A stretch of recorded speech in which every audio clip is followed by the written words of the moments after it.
Battlefield 3 will probably remain my top favorite first-person shooter games I ever played. This is actually something from a video I made, 12 years ago.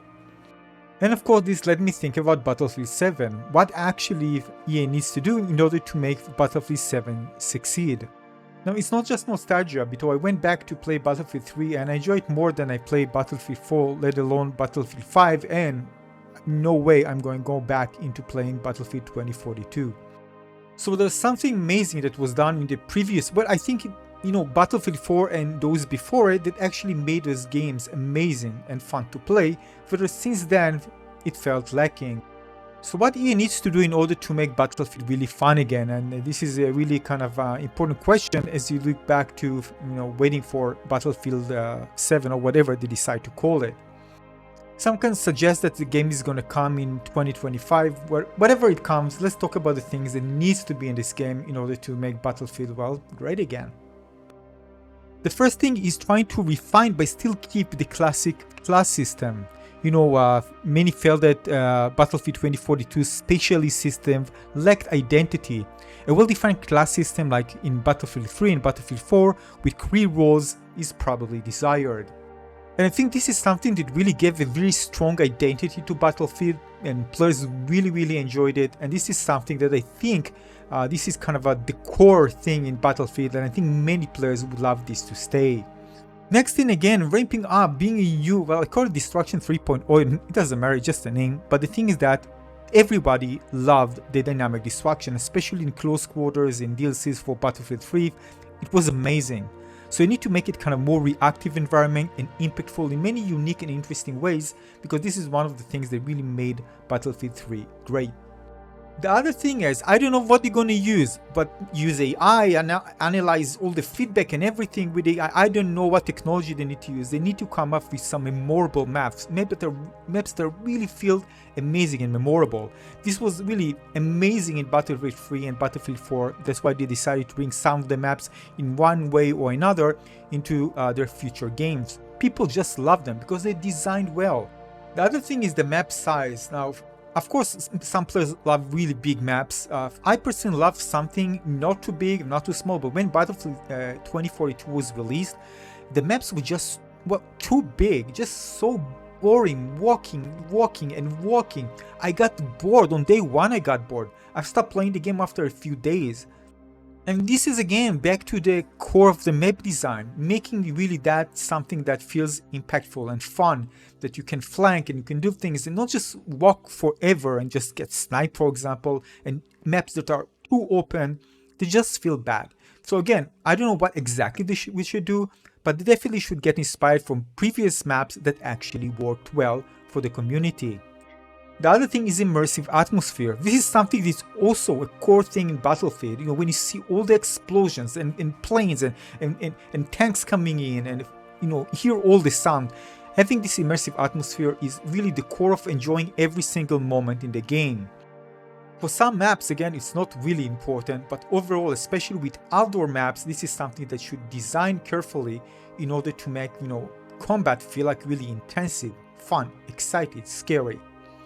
And again, this is a must-have, the ability to trigger emotions, to feel again scared, excited, feel the adrenaline rushing, although you're just playing a game. This is just a must, and especially with some maps. I'm not saying in every map, but hopefully this will be done well in the next Battlefield game. I also realize that sometimes less is more, and I think in Battlefield this is the case as well, because again, always they introduce more and more features, and I remember even in Battlefield 5 where I realized, well, this is just a bit overwhelming. You jump into a game that you don't really feel like it's kind of an arcade type of first-person shooter. It starts feeling like something else, like more like a strategy game, or something a bit more complex that, it reminds me also when I play Civilization 6, when they added kind of the more micromanagement of things, I mean, I'm welcoming new features and I think they should add, but I think that they just went too much and, you kind of lost the fun, simplistic arcade, fun gameplay look that was in previous installment of the game. Now, the other thing that can benefit from, of course, this is the next generation, next-gen features. Now, when it comes to next-gen features, of course, you can talk about, for example, ray tracing, high-fidelity textures and assets, improving sound design, smarter, AI features. But this is actually something I want to talk about. large-scale environment destruction, enhanced physics simulations. This is something that always they were proud of, the developers, showing kind of improved physics. So this is one thing that I want to see improved as well. But most importantly, AI technology is moving forward so fast, and this is something that I want to see added to in some way into the game. And this means if they use AI in a creative way, they can actually introduce new type of game modes that can be really, really fun and challenging to players. I can tell you a few things that I actually thought about. First of all, it's kind of a squad-based AI companion. So each player has an option to deploy 1 or 2 AI teammates alongside them. They can be different, like a little robot or something. These battlefield, let's say, buddies will fight alongside you, following commands and providing tactical support, for example. So think about AI buddies, and you can unlock them. You can have, for each class, going to be unique buddies, and they can introduce in future DLCs as well. And buddies will have their own kind of persistent progression where you can unlock new features, abilities, and equipment for them as well, like you do for yourself. Maybe they can come with their own specialization and personality. Again, for each, for example, like if they're playing medic, engineer, or recon, each one going to have their own unique buddies. So think about something there where there is some AI interaction. They can actually observe the battlefield using, again, AI technologies and other stats available for the game, and they can just give you some information, basically interact with you in a dynamic way. This feels very unique for each type of game, because again, it's totally dynamic, the game, right? Enemy can come behind you, chopper flying above you, all these kind of things, and you can hear dynamic interaction between you and your body. That's going to be something absolutely amazing. So this is something that I really want to see in the next Battlefield, and I think it can be amazing, especially with AI technologies. I mean, if you play Valorant, for example, you know this dude that can go and just plant a spike. You can just send an AI that can just go and capture a flag, for example, and see the reaction of others, and maybe they can send their AI, and they can even fight each other.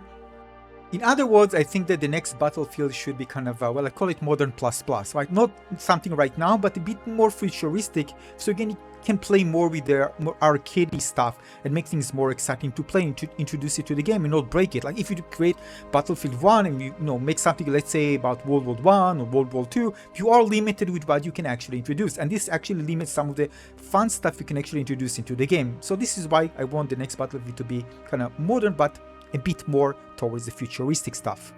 Another thing that I want, and can by the way be used with the bodies as well, is basically the game should understand AI commands. So instead of just pointing or triggering something with the keyboard, you can just say something like, enemies are northeast of this position, or enemy coming in, or whatever, saying things, but the game can actually understand that, whatever language you're actually speaking, and actually create some kind of interactions which are available, are kind of predefined in the game, and this can actually appear. For example, you can say like, bot, just go and protect the area, the flag, or somebody just came from behind and it's right above me, and it automatically sends the location and notify your teammates in the squad, for example. Things like that. Voice communication with some predefined things that the game can understand and employ some kind of interaction and maybe some kind of information that is presented in the game without you need to press anything. No keyboard, no mouse interaction, just say things with your voice. Another thing that is a must-have and people will enjoy it is again having custom servers. This needs to be done, giving players a great degree of control how they customize the game. For example, this is this is Metro in Battlefield 3 German server, which was in part of the community. So we played it many hours, and we defined it the way we actually wanted to be.